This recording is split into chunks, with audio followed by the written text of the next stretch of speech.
Hello everybody, hope you all are doing well. Today I will show you how to make jar cakes. Now for that I need to prepare the whipped cream first.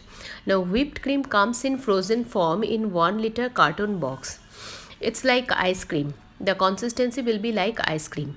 So you just have to take out the required quantity in a bowl, a glass bowl or plastic bowl where you are going to beat the cream, and then you have to cling wrap. You have to cover it with a cling wrap and put it in normal fridge.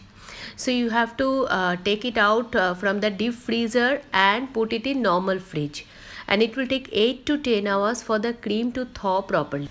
This thawing process is very important. If not done properly, the cream will never be whipped.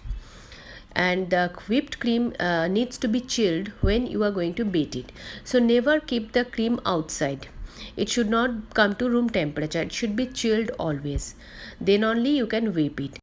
During summer months like May and June, when the temperature is the highest, some people work in AC room. Though I don't suggest that, I will say you just beat the cream till soft peak. Soft peak means it will be thicker, but it will not hold the shape. It will fall off the beater. Okay, so you just have to beat it to soft peak and then put it back on in the fridge for the cream to chill again. Now after 15 or 20 minutes, once the cream chills properly, you just take it out of the fridge and whip it back again. Now this cream is almost done. You see it has become quite thick, and it's it has become stiff peak. It's holding the shape. Okay, it's not falling off the beater. So you have to beat it till this consistency. Now we need a chocolate sponge cake, and we need chocolate dark ganache, chocolate mousse filling, and salted caramel sauce. Now I need cake, salted caramel sauce, dark ganache and mousse filling to layer the jar cakes. Now I have just mixed the 200 grams of whipped cream and 100 grams of ganache together, and that is mousse filling. Now ganache is just fresh cream 100 grams, dark chocolate 200 grams. Just warm the cream in a pan or in a microwave safe bowl and add the chocolate in it. Stir it till all the chocolate melts. Now keep it outside for the ganache to come to room temperature. No need to put it in fridge, because if you keep it in fridge, the chocolate will become very hard and it will be difficult for you to pipe it in the jar. So just keep it outside, and if you are storing the leftover ganache, then only you keep it in fridge in a airtight container. The salted caramel sauce is just sugar 100 grams, butter 1 tablespoon and fresh cream 2 tablespoons. For the process, please check out my nut praline video. Instead of nuts, add butter first and then cream and salt, and stir to a smooth sauce. Now I will cut the chocolate sponge cake into small round shapes, and the diameter of my round cutter is exactly the same size as the diameter of my jars, because the layers of the jar cakes should be visible distinctly from outside. If the cutter is smaller than the jars, then it will not be visible from outside. You have to keep this thing in mind. Now keep the leftover cake crumbs in a separate bowl. You can make cake sickles or cake pops with that later on. My sponge cake is 8 inches square, and it will make around 8 equal size cake circles. Now I have cut almost all the circles. Yeah, almost approximately 8 circles. And I will keep the leftover cake crumbs in a separate bowl so that I will make cake pops later on. Now I will cut each cake circle horizontally to make it 2 equal size layers, and I will take the sauces and the mousse filling in piping bag. It will only give me better control while I pipe these sauces inside the jars. Now I have started piping the jars. First I have put the cake layer, then I will soak it with the soaking syrup to make it moist. Soaking syrup is just sugar and water. Now I am piping the mousse filling from the side of the jars. As I said earlier, the layers should be visible distinctly. I will not use a spoon here because it will only make the jars messy, and I need to continuously clean it. You see, the layers are quite visible quite distinctly. Now I will put the ganache filling. Again I will cover the side of the jar first and then I will fill the center. I want these distinct layers from outside. Now it's salted caramel sauce.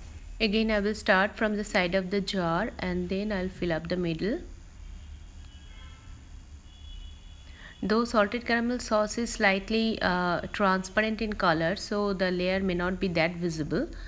Now the next layer, chocolate layer, soaking syrup, mousse filling. I will put some chocolate chips on top of the jar. Now the last bit of decoration with ganache and little bit of salted caramel sauce. Yeah, just sprinkle some ganache and salted caramel sauce. Yeah, just like zigzag. I think something is stuck at the tip of my piping bag, so I need to cut it slightly bigger. Maybe a sugar crystal is there. Yeah, nice layer of salted caramel. Now this jar is finished. I'll just cover it with the lid. See, the layers are visible quite distinctly. This is how it should be. Now I will repeat the same process with the next jar.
For the red velvet jars, I have taken an 8 inches square sponge cake, cut it into round shapes.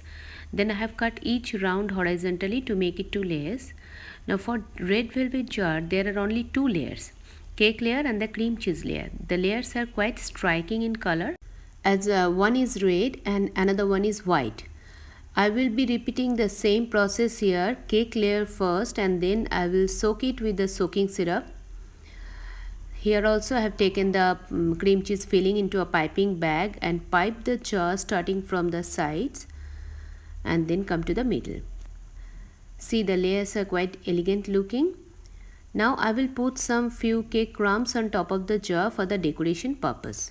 Now this jar is finished. I'll just cover it with the lid.